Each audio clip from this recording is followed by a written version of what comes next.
Bagsak nung lindol bal. Kaya ginawa. Ganito gagawin sa San Juanico bala. Ganito.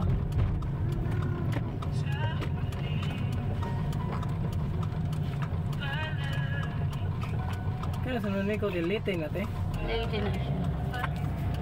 Ano, wagi ang mga shipping uban. Sasa. Sa nunay ko bridge. Na may ibang seller god nga gikan pa og Mindanao.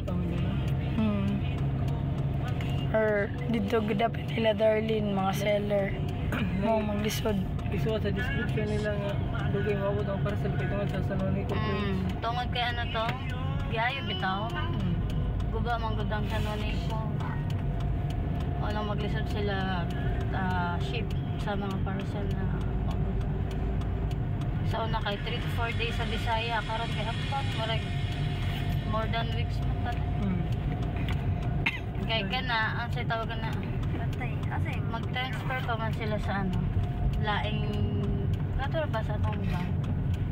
Itong sa una ba transfer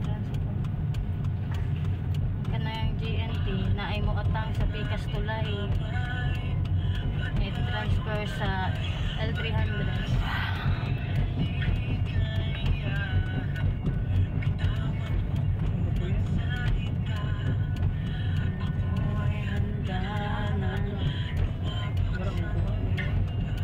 Sa ano diri oh. Ang paghihintay